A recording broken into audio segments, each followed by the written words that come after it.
Maybe it's the power trying to come back on.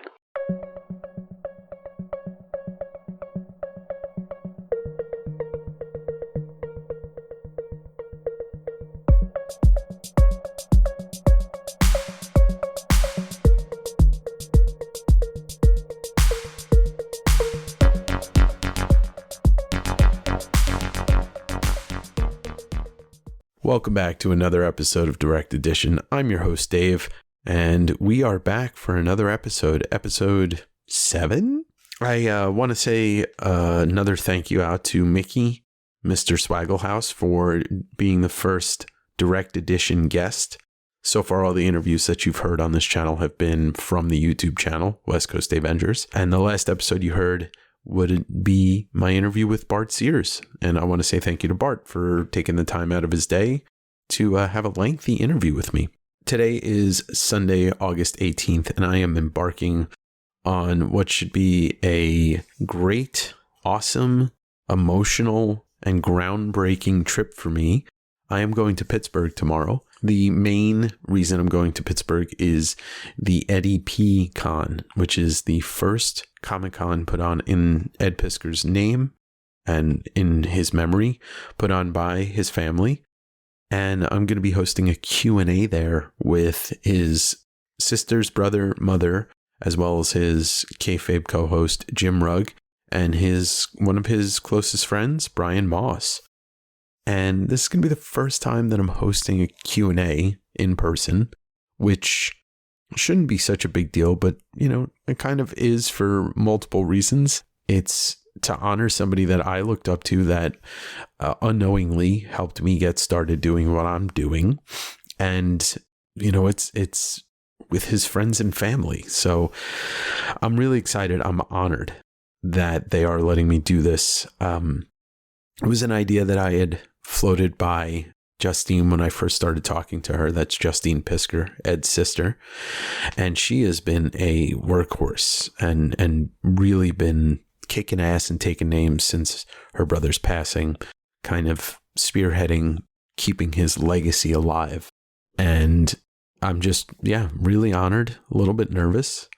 I don't really know what to expect from the crowd or the PA or the vibe. I mean, the vibe's going to be celebrating his life. And I'll be writing all the questions. And there were some questions submitted by people on Instagram to the legacy page. But I have a good grasp of how to ask questions. I've been doing this kind of interviewing gig for a year or so now, having people on my YouTube channel. And I know how to talk to people, not only getting them to relax, but also good stories, because that's what I think an interview or an interviewer should do, is to be able to break the ice and then get the subject to just kind of talk. And so that's going to be really exciting. I'm also going to be digging through some of the 30 comic stores in the Pittsburgh area with Jim and Brian Moss. And then I'll be helping Justine kind of go through some of Ed's books and pulling some stuff out that might be worth money, and maybe working with them to try and find, a future goal, a future plan of helping them sell a lot of his comics. He has something like 100,000 comics, some crazy amount. Stuff he's collected that he never got rid of, and a lot of his own books as well.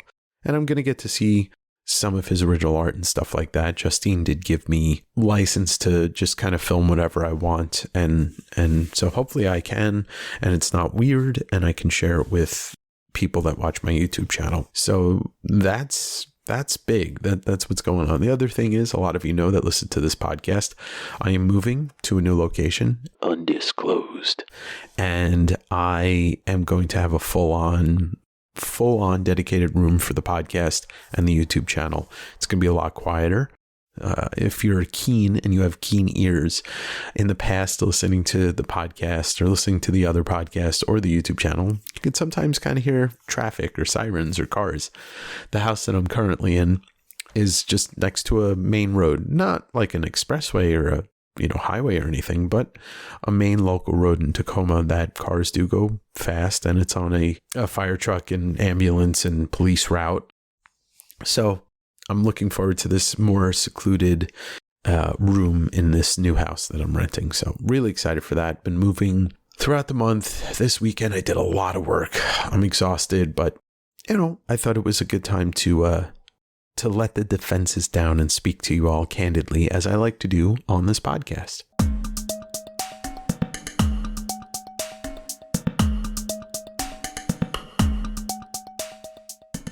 So a couple weeks ago, I had asked the people that follow this podcast on YouTube to, I posted in the community post, if you have any questions for me or stories that you've heard me maybe talk about but not tell, drop a little suggestion below and I'll try and get to it, and I'll give you a shout out also on the podcast. So if you're not on YouTube, you can also do that on Spotify now. You can leave a comment, or you can just DM me on the Direct Edition podcast Instagram page, which is exactly what it is, Direct Edition.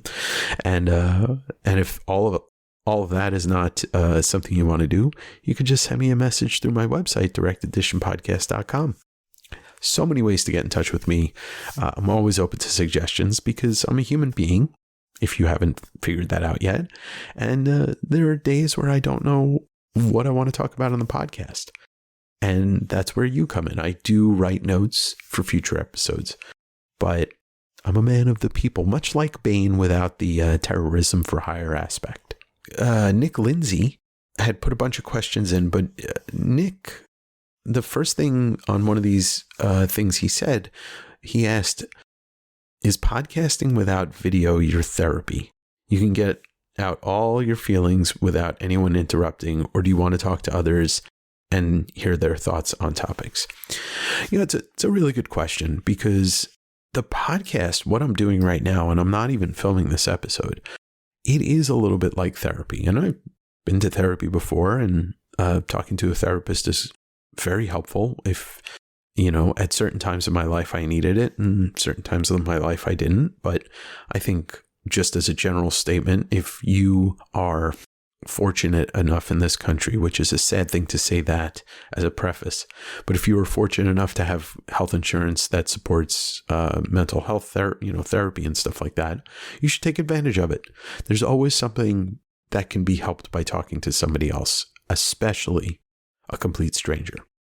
And this podcast definitely is a bit of that. And it's interesting because our friend Derek Neiman, he had wanted me to talk more about music, so I can kind of combine these two things into something that's been going on for the last couple of weeks in my head. I think the stress of it's a multi-layered stress, and everybody deals with some type of stress and anxiety in their life, whether they know it or not. I'm very acutely aware of it. My body tells me when I'm dealing with something that's stressing me out, or if I'm nearing like a boiling point of anxiety, like I did last year. I had a really bad anxiety attack that prolonged for a couple weeks, that led to the culmination of me canceling my trip to go to New York Comic Con, because I had so much going on. I was trying to do too many things. And so the last couple weeks, leading up to the move, and leading up to knowing that I'm going to Pittsburgh to do this live Q&A and kind of be in the epicenter of Ed Pisker's life, his family and being around his comics and stuff like that. And the aspect of knowing that I'm going to be taking about 2.5 weeks off of selling because I'm moving, obviously. So all that kind of compounds into just my body kind of tensing up. And I think I listen to a lot of music when I work, whether it's, pulling books or going through a collection or whatever it is. I listen to a lot of music, and I've been going back in my music memory to like 2008 through maybe like 2013, which is a period of my life where I had moved to Astoria, Queens, and I was drinking a lot, and then eventually got sober. But I used to go on an average, when I was working in the city and then living in Queens and then both of those things kind of 1-2 punch. I was going to a lot of shows in New York City, probably 1 to 2 a week on average. Maybe 1 week I'd go to 4, and maybe 1 week I'd go to none, but it averages out 1 to 2 a week. And a lot of these weren't big shows. They were medium shows or small shows. But I've been going back in my my memory music catalog and listening to a lot of stuff from that era that I was seeing live. Certain bands that were in like the, if you're familiar with the New York emo scene, brand new, their family tree kind of branched off into different bands. Manchester Orchestra, a band called Shone. I was introduced to Kevin Devine through them. Kevin Devine has a band with Manchester Orchestra called Bad Books. There's a band called Sainthood Reps. So if you know any of these bands, this is like the beginning of, like, I don't know, people call it, I guess, third or fourth wave emo. I don't fucking know. But I've been listening to a lot of that music recently, and it's taken me back, and I've been talking to friends about it, and one of my friends, Ashley, we've been talking about the different bands. We didn't really know each other, but we knew, I think we followed each other on Twitter, but we'd go to the same shows. I think she lived in Philly and I lived in New York at the time. And we're just talking about like all of these different songs and bands. And then my buddy Scott, me and him shared hundreds and hundreds of hours of live music together. And I've just been, I think it's like a safe zone for me, like a comfort place, just like this podcast is. And to what Nick was saying, it's I could turn on this microphone and I could talk, and I could do a 45-minute episode that never gets put out, but I kind of feel like I'm being my authentic self here. So I might as well share that with people. You may not know me, we may not ever meet, but I always look at something like this as if this, listening to me talk about this helps you kind of, reach something inside of yourself that might be wrong or stressing you out or giving you anxiety, then, why wouldn't I share it? But during those years, I'd go see, if you're familiar with the band Crowded House, Neil and Tim Finn. Neil Finn's son, Liam, is a musician, and he lived in Brooklyn with his brother and respective partners and all that stuff for years. And he would do a residency, which, I can remember the one he did at the Knitting Factory in Brooklyn, where he played a show, I think it was Monday nights for a month or 2 months. And I used to go to every single one. And so I've been listening to a lot of Liam Finley recently.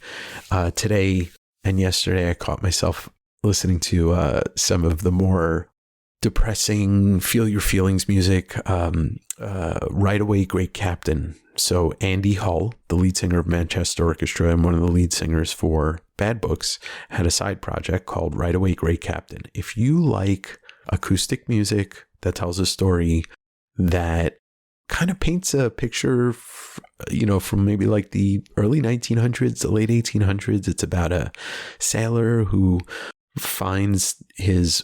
comes home from being at sea, and his brother is sleeping with his wife, and he kills the brother.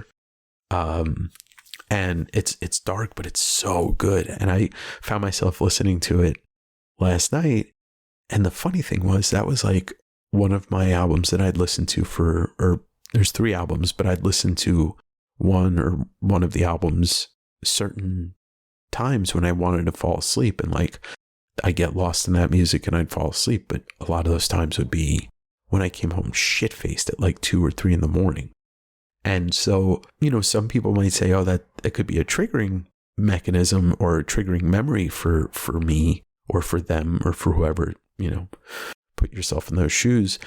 To me, it's just like, it brings me back a level of comfort. Just, it's kind of like nostalgia, right? We look through the lens of nostalgia to feel comfort in bad times, in good times. When we're feeling lonely, you might put on Batman the Animated Series and go back to when you were fucking 9 years old. So I go back to a time where I was a mess, and maybe that's my way of thinking about how I'm not that way anymore, because I don't drink, and I pretty much live a solitary life, and I don't seek out trouble, or I don't stay out to weird hours of the night and text people I probably shouldn't at 2 a.m. You know how it is.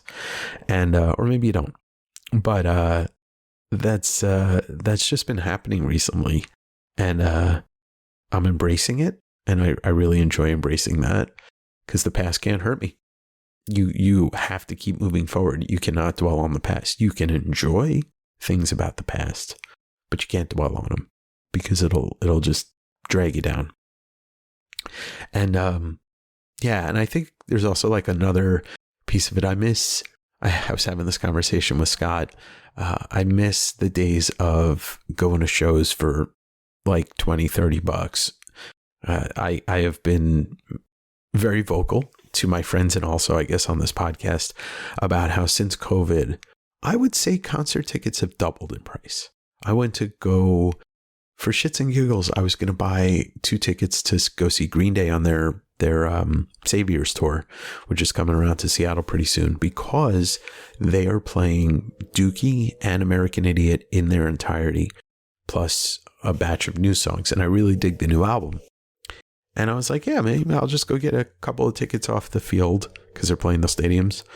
And I was thinking like, yeah, I'll just get a ticket like 10-15 rows off the field. It'll probably be like $100. I'll invite one of my friends with me. Motherfucking tickets, face value for those tickets were $200 each, or like $216 with service fees. And look, Green Day should be $100 ticket. I'm cool with that. Maybe even $125. But because I have Smashing Pumpkins, and I think there's some other bands on this tour, it's just like, I don't want to see any of those bands. I just want to see Green Day. I mean, I like a couple of Smashing Pumpkins songs, but I think Billy Corgan's an idiot, and I don't really want to give him any of my money. And then Foo Fighters were playing Seattle tonight. With the move and everything, I just thought it would be too much. And Metallica's coming around to Seattle and doing their 2 nights with no repeat songs, and those tickets are face value were fine, but the fees were crazy. And because I don't live in Seattle anymore, there's no really local shows to go to in Tacoma that I care for.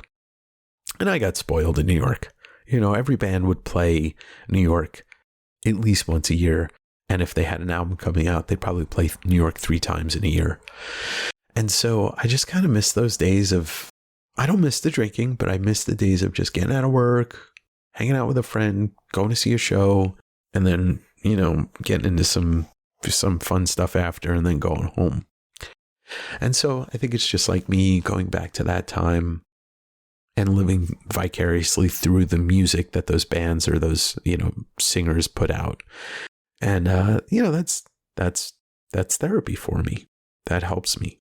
Music has long been my therapy. And that's why I gravitate towards lyricists that sing, you know, write songs about, not even dark things, just real things. I don't really have too much room left in my life for the showboating music. Even Metallica writes, you know, James has always written pretty honestly with his lyrics. And, you know, even on the new Green Day album, Billy Joe sings about his sobriety. And that's extremely real, especially for somebody that's, you know, in their 50s. I don't think he's 60 yet. But yeah, I relate to that stuff. And I listen to a lot of the, you know, the Balance and Composure, some of these bands that came up when I was in my late 20s and early 30s, that those guys were 5 years younger than me or whatever. I enjoy listening to that. But I've also been listening to the new Childish Gambino album, and that's really good. The lead single Lithonia is such a great track. And the new Jack White album, he's the type of person that I'll listen to, that like his lyrics, he's a great lyricist, but he just makes good rock and roll music. And if you haven't listened to No Name, God damn it, check it out. So yeah, what Nick was saying, I can kind of just get out what I need to talk about or what I want to talk about, and hope, I don't even care. Like, one person connects to it, no person connects to it, I'm still going to put it out. And there is a piece of me though that enjoys having a conversation, and I want to do more of those, have conversations with people. But, you know, I'm trying to turn this podcast into something where I talk to people that I admire for what they do. You know, whether like Mickey, I wanted to be a filmmaker when I was younger, and I'm not, but I can have that conversation. And some of the musician friends that I've reached out to be on the podcast, I look up to because I like their music, and I want to talk to them about that, because the fact that somebody can create something that worms its way into my head, and it just fascinates me. When people make music in general, it fascinates me. But when people make music that I connect with, that's like another level of fascination. I had a YouTube show for a while on the Davengers channel that was called Sunday Sit Down. And that was kind of my time to have friends on to talk about comics or movies or music. And I enjoyed that. It just becomes a lot of work when you're the one who's always organizing everything. So it's easier for me to organize things that I'm involved with. And it obviously steps up a level where I have to try and wrangle an artist or a musician or friends. So it's just how much work can one person put in? I guess the answer is a lot. I'll get to some more Nick's questions, because he did ask some stuff that's varied topics, and I don't want to go off on 15 tangents in one episode. But Derek asked about music, and he also wanted to know some movie questions. And so let's shift into that, because I think this list may be a little bit tougher than I thought it would. Derek asked, on a lighter note, what are my top 3 and bottom 3 comic book movies of all time?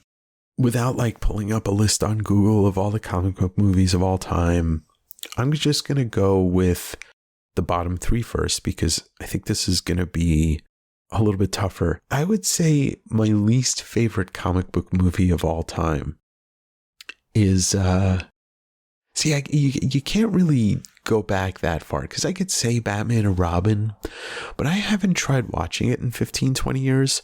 But I can tell you, when I saw Batman and Robin, and then I stepped away from it for like a year or so, Clooney, Chris O'Donnell, Alicia Silverstone, clearly the standout of that movie was Arnold as Mr. Freeze, even though like it was a terrible Mr. Freeze, but it was Arnold as Mr. Freeze.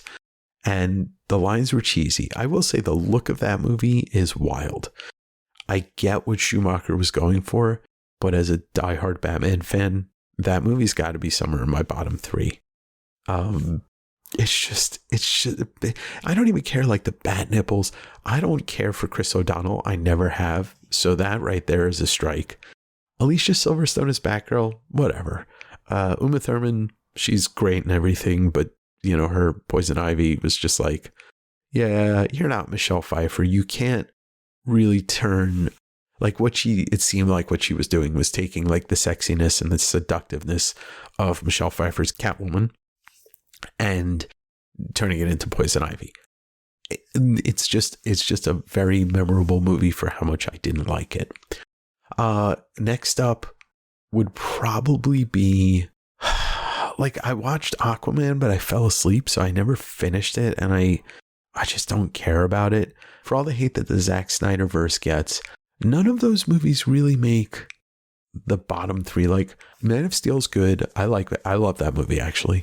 Batman vs Superman, the final cut, the director's cut is a way meatier movie, so that movie gets a pass. The Justice League final cut gets a pass because I'm a masochist and I enjoy that movie. I don't think it's good.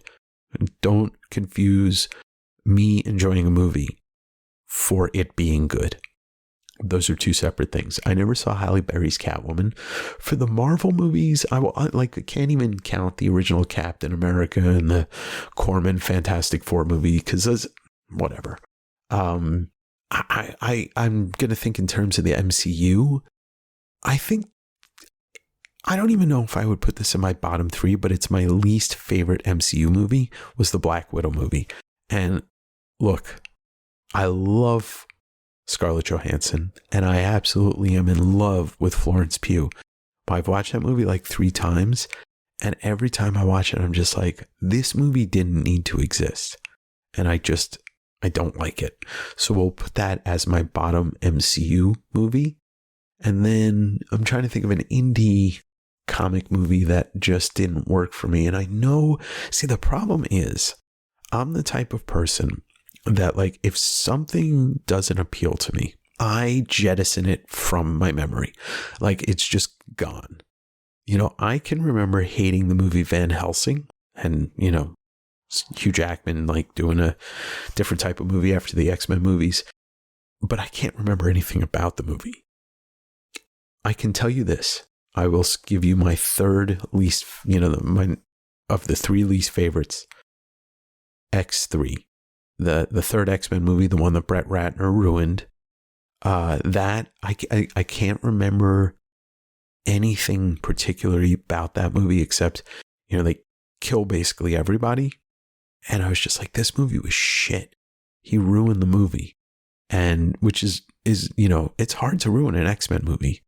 I recently rewatched Wolverine Origins, and that movie was still bad, but X3 was worse. So there you have it, Derek. My bottom three is going to be Batman and Robin, Black Widow, and X3. I don't think anybody really can defend those three movies as being good. Some people, maybe like Sean, might make a case for Batman and Robin, but I doubt it. He would just say it to say it. All right, so my top three. This is a lot easier because this can change at any point. But when somebody says, what's your top three comic movies of all time? Right now, I'm going to go with The Crow. And The Crow is, to me, is like a life-changing movie. And if you're my age or around my age and you saw Brandon Lee playing Eric Draven and the vibe of that movie and the soundtrack and the story, like it's perfect. It's perfect. And it gets the vibe of James O'Barr's original story, even if it's not completely the same story. It gets the vibe of it. It gets the darkness of it. And the soundtrack really like kicks it up, this movie, to a 10. If the movie was at an 8, the soundtrack kicks it to a 10. So that movie will never be out of my, let's say, top 5. The next one, another dark one, and another one that changed, I think, the way not only that I looked at movies, but the way I looked at comics. And that's Frank Miller's Sin City, directed by Frank Miller and Robert Rodriguez. First of all, the cast is absolutely unbelievable. And, this was at the height of me collecting autographs in person. And I met everybody in the cast the 6 months leading up to the movie coming out and a little bit after. I met every single person in the cast except for a couple of the male leads. I never met Bruce Willis. I never met Nick Stahl. And I never met Michael Clark Duncan. But Rosario Dawson, Brittany Murphy, Jessica Alba, Frank Miller, Robert Rodriguez, so many of these people that I had a cast poster signed. I had so much cool stuff from this movie that I got in person. But I had been given Sin City, the first hardcover, by my friend Larry, probably in the early 2000s. And I never read it before. And I opened that book up and holy shit, I was like, what is this? This is so cool. And after that, I tracked down all the other books. And by the time the movie came out, I think I had read all the Sin City books like multiple times. And that movie is perfect. It's a 10 out of 10. A perfect translation, like pulling off what they did with the black and white and a little bit of color and just the way that they really worked, like Rodriguez and Frank Miller really worked to bring his art and story to life. Mickey Rourke was unfucking believable in that movie. Elijah Wood was great in that movie. Rutger Hauer was great in that movie. So that's going to be number 2. And then third, this is going to probably, I'm not going to put an MCU movie on this list because, like, the way I look at this question in your top 3 comic movies of all time, the MCU stuff's great. I love it. Some of that stuff is just pure joy for me. But, like, as a movie, there's like, a couple that really come out as standout movies. But I'm going to cheat here. Because Matt Reeves' trilogy isn't finished and I do love Batman 1989, I'm just going to say the Nolan trilogy. The Nolan trilogy is so far beyond anything that anybody has done with a superhero in terms of filmmaking and making a movie. You can complain a little bit about some of the things and the aspects of these three movies as, like a lot of people complained about Dark Knight when it came out. Yes, they did. They said that the story was too convoluted and it was too much. And, they did put Joker and Two-Face in the same movie. Killing Harvey Dent is kind of the bummer of it, but Batman Begins is fantastic. I've watched that movie probably more times than most people should. And Dark Knight Rises, there are days where I'll put on Dark Knight Rises and I will feel that is the best of the trilogy. I know you're like, no, it's Dark Knight. Dark Knight's so good. It's so good. And Heath Ledger, obviously there's nothing I can say that hasn't been said before. But I just love Dark Knight Rises. And maybe I'm biased because I was living still in New York City when they were filming it. And my office on 14th and Madison overlooked the roof of the school that they shot a scene on, where Joseph Gordon-Levitt's character, Robin, talks to one of the orphanage kids on the swing set about the one kid who gets killed. I was watching them film that from the windows in our office. But I just love that movie. I love all three movies. And I would say that rounding out the top three, yes, Derek, I cheated. I took the three movies and I made them one. But let's be honest. It's Nolan's trilogy. Nobody talks about the Nolan movie. They talk about the trilogy. And because I'm such a big Batman fan, I'd have to, I'd be lying if there wasn't a Batman movie in my top three. If we were to round it out with a top five, that might be a little bit easier. Because then I could dip into the MCU and say Infinity War. That's probably my favorite of the MCU movies, because it was I read Infinity Gauntlet as a kid, and it was the first real crossover to come out when I was a kid. And Thanos has always been my favorite villain. He wreaks havoc a bit in that movie, and it's all I really wanted from that. And then for fifth movie, I could go Blade, but I love Blade, but I think Blade is cool, but I don't think Blade is a great movie. It's stylish as fuck, and I love that trilogy. Someone's gonna hate me for saying this, but I might have to put Watchmen in the rounding out the top five. A faithful adaptation that was entertaining as hell, a well acted, great cast, and I had read Watchmen 2 or 3 times before I saw the movie, leading up to it, and I love it, especially the full on director's cut where they intercut the Black Sail, the animated movie, the kids reading the comic. But it's great adaptation. And if we're going a little bit off the beaten path, Road to Perdition, based off a graphic novel, I fucking love that movie. I think that's a modern day masterpiece. History of Violence was also based off a graphic novel. Fantastic movie by the master David Cronenberg, with Viggo Mortensen. Those are two that would probably be in my top 10. But there you go. There's my extended top 3, bottom 3 comic movies of all time. I don't, a lot of you know that I try not to lead in with the negativity or harp on the negativity. And so that's when I'm trying to think of movies that I didn't like. It's tough for me. There are movies that don't speak to me, but I can also be this is a good movie. It's just not for me. People have gotten mad at me for saying this. I'm not a big fan of Blade Runner. I'm just not. I've seen it 4 times starting when I was 13, and I just don't like noir. So it doesn't appeal to me, even though I recognize it's a masterpiece, beautiful film.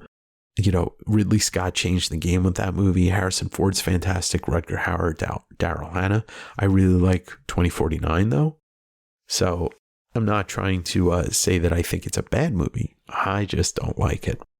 I think that's a better way, getting into it. I think it's a better way of looking at things. Like, change your thinking and your verbiage to saying things that don't shit on other people's, don't harsh other people's mellow.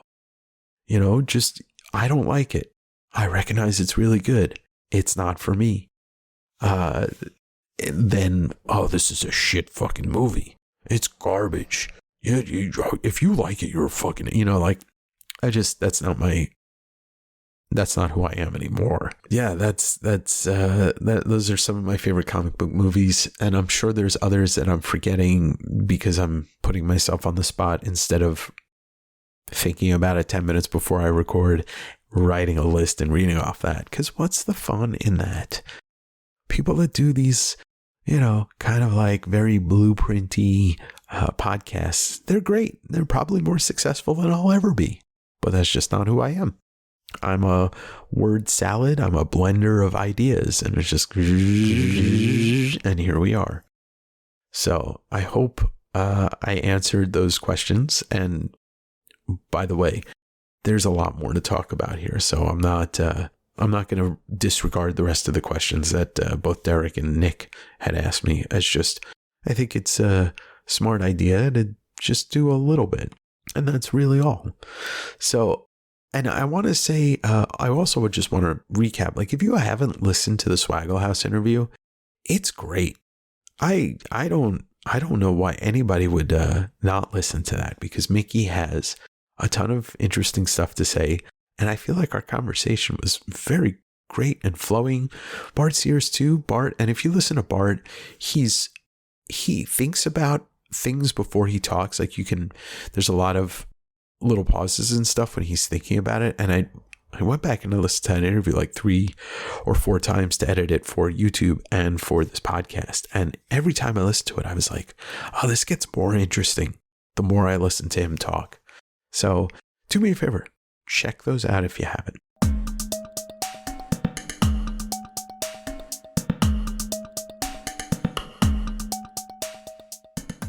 I don't want to keep pushing my voice because I gotta make sure that it's good for this coming up weekend. Friends, before we get going, you know what I gotta ask you. Don't touch that dial. If you touch that dial, a puppy drowns, okay? If you haven't reviewed the podcast on Spotify, all you gotta do is swipe up to the top. Go all the way up to the top. There's a star review. Just hit it. It'll say, rate this podcast. Give me what you think I deserve. 5. And with Apple, I think there's a button where you could review this podcast. You can give it stars, but you could also write a review. And if you do write a really nice review, or even just a semi-nice review, I'll read it right here, right on the podcast, just like I read out the questions for Nick and for Derek. And if you're listening to this on YouTube, all you gotta do is hit the like button, but also throw a comment down below because it helps. I've been told by Podcast Jesus that if you help push this out to new users, then it gets bigger. And then eventually I get Ryan Reynolds is going to come on the podcast. I see it. And imagine me talking to Ryan Reynolds.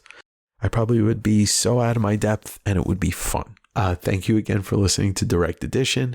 I'll see you on the next episode, or I'll see you on YouTube at West Coast Davengers. So close, no matter how far. Couldn't be much more from us. That's me. I'm James Hetfield.